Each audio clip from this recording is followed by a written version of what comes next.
नमस्ते। Welcome to super learning at home. आ की मात्रा सिखाने के बाद आज हम दूसरा वीडियो बना रहे हैं जो है छोटी ई और बड़ी ई की मात्रा सिखाने के लिए। जो तरीके मैं आपको बताऊंगी उससे बहुत ही आसानी से बच्चों को ये ई और ई बड़ी ई का डिफरेंस याद हो जाएगा और हमेशा याद रहेगा। ठीक है, तो आइए शुरू करते हैं। सबसे पहले हम बच्चों को ये बताएंगे कि सारी 12 मात्राएं जो होती हैं हिंदी में, उनका एक घर होता है और वो एक घर में रहती हैं।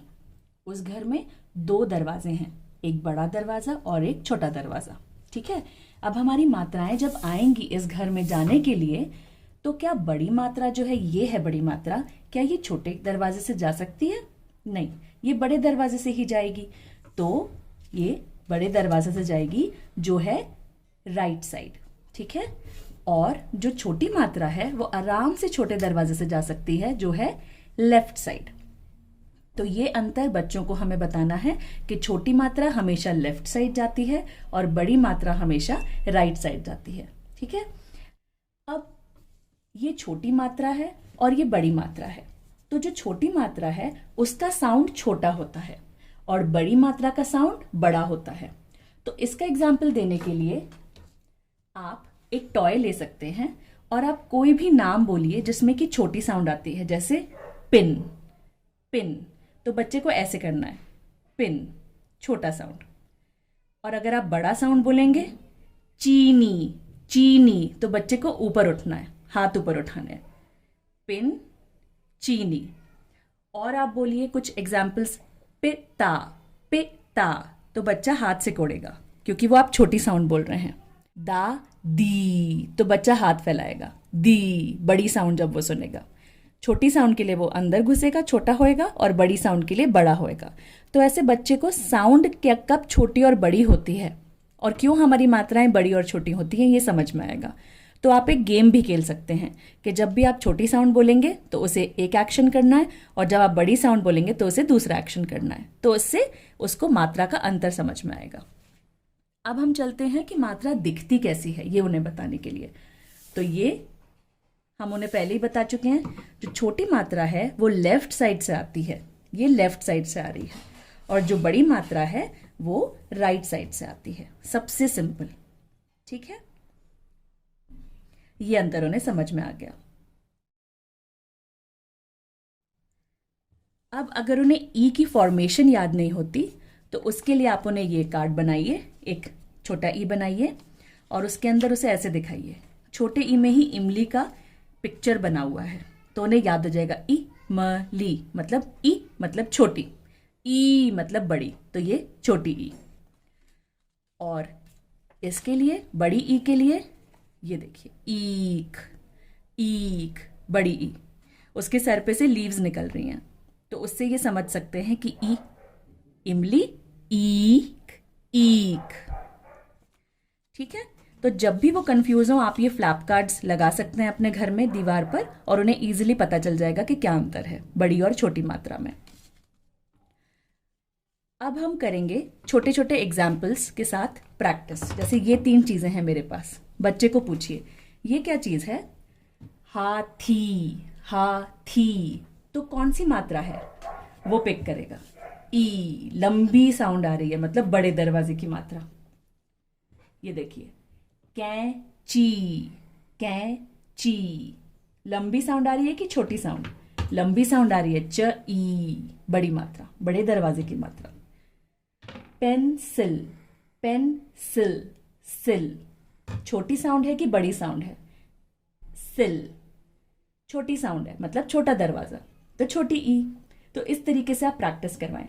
अगर बच्चा गलत आंसर करे तो आप वहां पर वो मात्रा लगा के बताइए। जैसे पेंसिल में अगर वो बोले बड़ी ई आ रही है तो अब आप बड़ी ई के साथ इसको बोलिए, पेंसील। क्या हम पेंसील बोलते हैं? नहीं, तब उसे समझ में आएगा अंतर। हाथी, क्या हम हाथी बोलते हैं? नो।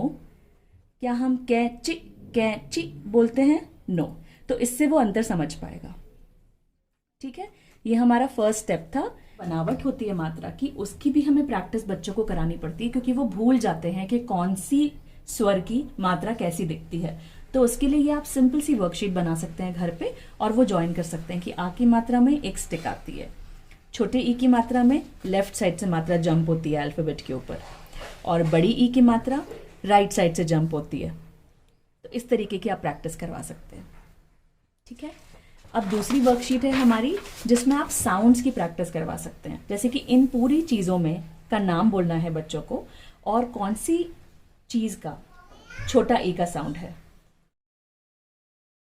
अब हम उन्हें एक एक अक्षर के साथ प्रैक्टिस करवाएंगे। ये हमारे साउंड कार्ड्स रेडी हैं। अगर आपके पास साउंड कार्ड्स नहीं हैं तो आप नोटबुक में लिख के प्रैक्टिस करवा सकते हैं। अब क ई की, और अगर ये मात्रा बड़ी हो जाएगी तो क ई की। ठीक है, दूसरे अक्षर के साथ प्रैक्टिस करते हैं। पहले बड़ी लगा के देखते हैं। बड़ी मात्रा है राइट साइड से न ई नी, छोटी मात्रा न ई नी। बहुत बार ऐसा होता है कि बच्चा पहले ई न इन बोलेगा, पर आपको उसे याद दिलाना है कि हिंदी में सबसे पहले हम अक्षर का नाम बोलेंगे, फिर कोई भी मात्रा लगाएंगे। ठीक है, इस तरीके से आप वर्ड प्रैक्टिस कर सकते हैं। मैंने लास्ट टाइम आपको एक बॉक्स में जो रवा भर के भी प्रैक्टिस करवाई थी, ऐसे भी आप कर सकते हैं। अब इसमें छोटी मात्रा कौन सी तरफ से आएगी, देखो कौन सा दरवाजा है, ई, लेफ्ट दरवाजा। ये बड़ी मात्रा लगानी है तो नी। इस तरीके से भी आप प्रैक्टिस करवा सकते हैं। ऑल्टरनेटिवली आप स्पून्स का भी यूज कर सकते हैं, जो मैंने पिछली बार आपको बताया था। इस तरीके की स्पून्स या इस तरीके के कार्ड्स का भी यूज कर सकते हैं वर्ड फॉर्मेशन के लिए। ठीक है, अब हम आते हैं, ये हमारी सिंगल लेटर के साथ प्रैक्टिस हो गई। जब बच्चे साउंड के कंसेप्ट को समझ जाएंगे तब हम उनसे रीडिंग स्टार्ट करवाएंगे। रीडिंग कैसे करेंगे, रीडिंग के लिए मैं ये वर्कशीट आपके साथ शेयर करूंगी, इसका पीडीएफ, जिसमें मैंने छोटी ई की मात्रा के लिए पहले सिंगल लेटर्स और फिर डबल लेटर्स की लिस्ट बनाए हैं। आप ये बच्चों के साथ प्रैक्टिस कर सकते हैं, पर प्रैक्टिस करने के पहले आ की मात्रा का रिवीजन जरूर करें। और इसकी प्रैक्टिस इसी तरीके से होगी, पहले अक्षर बोलेंगे द ई न दिन, ब ई ल बिल। अगर बच्चा आइडेंटिफाई नहीं कर पा रहा है तो उसे फ्लैप कार्ड की मदद से आप आइडेंटिफाई करवाइए। जैसे यहाँ पे उसे अगर नहीं पता न क्या है तो जल्दी से न का फ्लैप कार्ड उठा के एक नाक का पहला साउंड न, इस तरीके से जब वो प्रैक्टिस करता रहेगा तो उसके याद होता जाएगा। ठीक है, इसी तरीके से बड़ी ई के लिए भी मैंने ये लिस्ट बना रखी है और डायरेक्शंस भी यहाँ पे दे रखे हैं, आप इनको जरूर प्रैक्टिस करवाएं। अब लास्ट में जब वो रीडिंग करने लग जाएंगे, हमारी लास्ट शीट आती है ये वाली, जहाँ पे वो खुद पढ़ते हैं और उसके बाद उसे समझते हैं और उसे मैच करते हैं। तो यहाँ पे वो पढ़ पा रहे हैं, रीडिंग कर पा रहे हैं, प्लस कॉम्प्रिहेंड कर पा रहे हैं, समझ पा रहे हैं कि उसका मतलब क्या है। इस वर्कशीट के बाद आप कॉन्फिडेंट हो सकते हैं कि बच्चा सही पढ़ पा रहा है। ये मैंने छोटी ई की बनाई है, इसी तरीके से आप बड़ी ई की भी वर्कशीट बना सकते हैं। और eraparenting.com एक वंडरफुल साइट है जहाँ पे इस तरीके की बहुत सारी वर्कशीट्स अवेलेबल हैं। इवन अक्षरों को जोड़ के वर्ड्स लिखने वाली वर्कशीट्स भी अवेलेबल हैं, जो आप लोग इजीली डाउनलोड कर सकते हैं। मैं लिंक डिस्क्रिप्शन बॉक्स में डाल दूंगी। Thank you so much. इस वीडियो को आप सभी लोगों के साथ शेयर करिए जो डिफिकल्टी फेस कर रहे हैं हिंदी रीडिंग सिखाने में अपने बच्चों को। Thank you so much and stay tuned to super learning at home.